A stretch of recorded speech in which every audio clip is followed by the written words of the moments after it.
नमस्कार, आप देख रहे हैं आर्यभट्ट टाइम्स और मैं हूं आपके साथ राधा राणा। आज हम बात कर रहे हैं उस महत्वाकांक्षी योजना की जो पूर्वी भारत के परिवहन सिस्टम को पूरी तरह से बदल सकती है।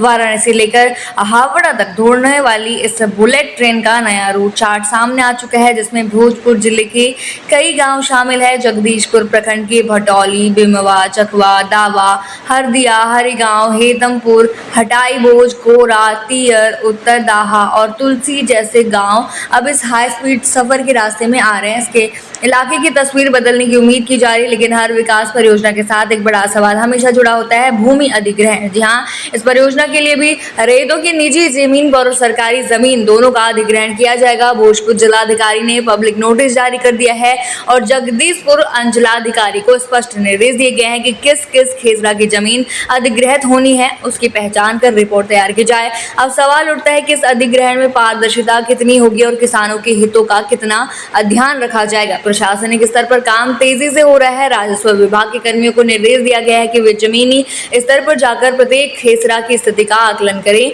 यह जाने की भूमि रेती है या सरकारी, और साथ ही भूमि धारकों के नाम पते की पूरी सूची बनाकर जिलाधिकारी को रिपोर्ट दें।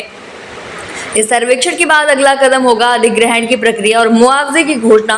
लेकिन क्या यह सब कुछ बिना किसी विवाद के पूरा होगा, ये देखना दिलचस्प होगा। राष्ट्रीय उच्च गति रेल कॉरपोरेशन इस पूरी योजना की निगरानी कर रहा है।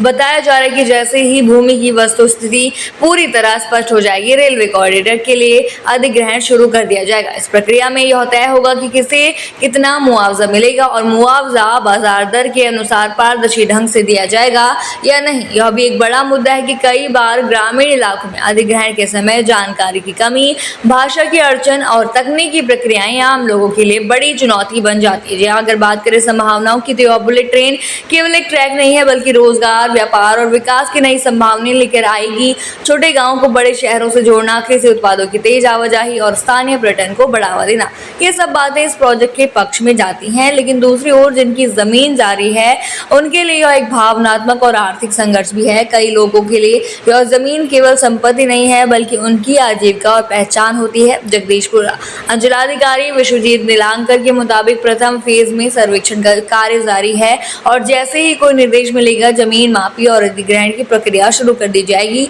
सरकारी और निजी जमीन की पहचान की जा रही है ताकि बाद में किसी भी प्रकार का विवाद न हो। प्रशासन दावा कर रहा है कि हर प्रक्रिया पारदर्शी ढंग से की जाएगी, लेकिन जमीन हकीकत क्या होगी, ये आने वाला समय ही बताएगा। आप क्या सोचते हैं इस मुद्दे पर, हमें कमेंट सेक्शन में ज़रूर बताइए और बने रहिए आर्यभट्ट टाइम्स के साथ ही चैनल को सब्सक्राइब करना ना भूलें और हमारी फेसबुक और वेबसाइट के साथ भी ज़रूर जुड़ें।